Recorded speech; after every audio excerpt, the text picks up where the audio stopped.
আসতেছে সামনে পবিত্র ঈদুল আজহা, কিছু বলতে হয়, কি বলেন কথা ঠিক কিনা? কুরবানি করব কি করব না অনেকে ভাবতেছেন, জি না, প্রত্যেকেই কুরবানি করার জন্য খালেস নিয়ত করেন।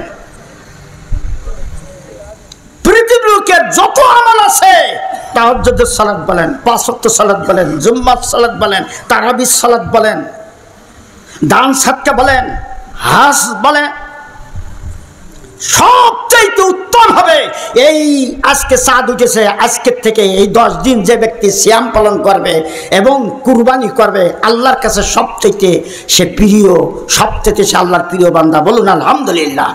হয়তো বলবেন হুজুর দলিল কি? আন আব্দুল্লাহ ইবনে আব্বাস রাদিয়াল্লাহু আনহু قال قال رسول الله صلى الله عليه وسلم ما من أيام العمل الصالح فيهن أحب إلى الله من هذه الأيام العشرة رواه البخاري। আব্দুল্লাহ ইবনে আব্বাস রাদিয়াল্লাহু থেকে বর্ণিত, নবী মুহাম্মদুর রাসূলুল্লাহ সাল্লাল্লাহু আলাইহি সাল্লাম বলেন, সাল্লাল্লাহু আলাইহি সাল্লাম বলেছেন, কি বলেছেন? এমন কোন দিন নাই যে দিনের সৎকার্য আল্লাহর নিকট সবচেয়ে অধিক। যারা বলেন আলহামদুলিল্লাহ। এমন কোন দিন নাই যে দিনের, যে 10 দিনের সৎকার্য আল্লাহর নিকট সবচেয়ে উত্তম। তার মানে এই জিলহজ মাসের এই 10 দিনে যে ব্যক্তি বেশি বেশি করে দান সাদকা করবে, ইবাদত বন্দেগী করবে, 10টি সিয়াম পালন করবে, এর মধ্যে একটা গুরুত্বপূর্ণ আমল আছে আরাফা সিয়াম। সেটা কি আছে? আরাফা সিয়াম।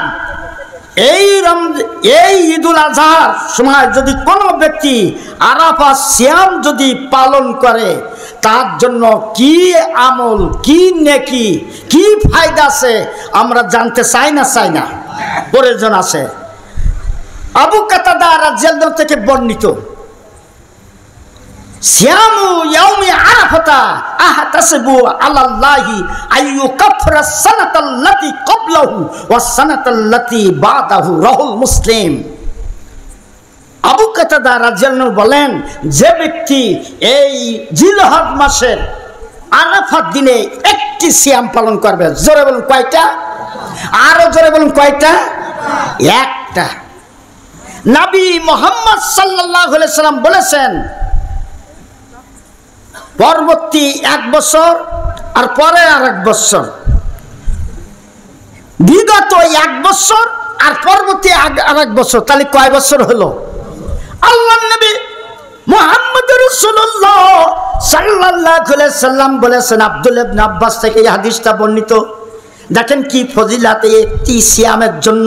আল্লাহর নবী কয়, যে ব্যক্তি আরাফার দিনে একটা সিয়াম পালন করবে, বিগত 1 বছরে আর পরবর্তী 1 বছরে, এই 2 বছরের যত সগীরা গুনাহ বান্দা বান্দির ভিতরে আছে, আল্লাহর নবী বলেন আমার আল্লাহ ওই সমস্ত 2 বছরের সগীরা গুনাহ মাফ করিয়া দিবে।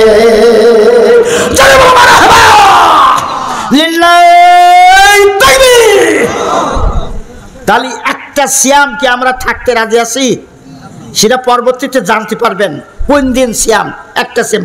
আর যদি জিলহজ অর্থাৎ আগামীকাল থেকে একেবারে কুরবানি পর্যন্ত যদি কেউ রাখতে পারেন এই 10টি সিয়াম, আরো ভালো।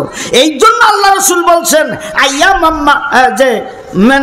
আল্লাহ রাসূল এই জন্য বলছেন আব্বাস থেকে, আমিন আইয়ামিনিল আমালুস সালিহু হিন্না আহাব্বু ইলাল্লাহি মিন হাযিহিল আইয়ামিল আশারাতি।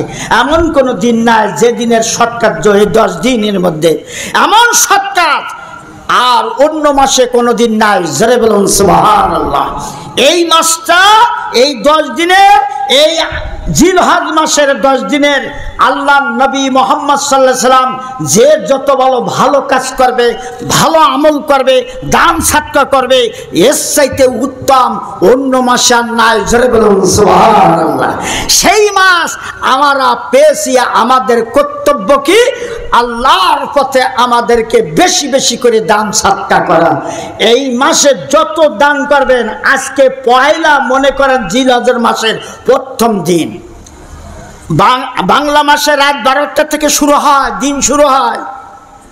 ইংরাজি মাসের রাত 12টা থেকে দিন পরিবর্তন হয়, কি বলেন কথা ঠিক কিনা? কিন্তু আরবি মাসের দিন পরিবর্তন হয় সূর্য ডুবার অস্তে যাওয়ার সাথে সাথে। জোরে বলুন সুবহানাল্লাহ। তাহলে আজকে যখন চাঁদ উঠেছে, আজকে হলো জিলহজ মাসের 1ম তারিখ, চেষ্টা করবেন 10টা সিয়াম পালন করার জন্য। আর যদি না পারেন নিতান্ত ওই একটা আরাফা সিয়াম অবশ্যই আপনি রাখবেন।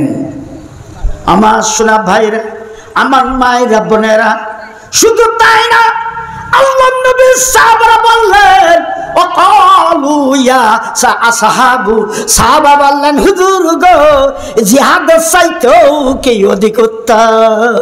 আপনি তো সুন্দর ওয়াজ করলেন, কুরবানির জন্য ভালো কথা বললেন, বায়ান দিলেন, এমন কোনো দিন নাই যে দিনের সৎকার্য 10 দিনের মধ্যে এই যা আল্লাহর কাছে সবচাইতে উত্তম, সবচাইতে প্রিয় আল্লাহর বান্দা। আপনি বললেন, হুজুর গো, পালা ওয়ালাল জিহাদু, জিহাদ চাইতো কি অধিক উত্তম। হুজুর এত সুন্দর বয়ান দিলেন, আমাদের প্রশ্ন, এটা জিহাদ হইতো কি অধিক উত্তম? পালা ওয়ালাল জিহাদু ফি সাবিলিল্লাহ। নবী মুহাম্মদ সাল্লাল্লাহু আলাইহি সাল্লাম বললেন, হ্যাঁ, জিহাদ হইতো অধিক উত্তম। এই 10 দিন সিয়াম পালন করা, কুরবানি করা, আরাফা সিয়াম পালন করা এবং এই দিনে বেশি বেশি করে দান সদকা করা। চলো বলো মারহাবা।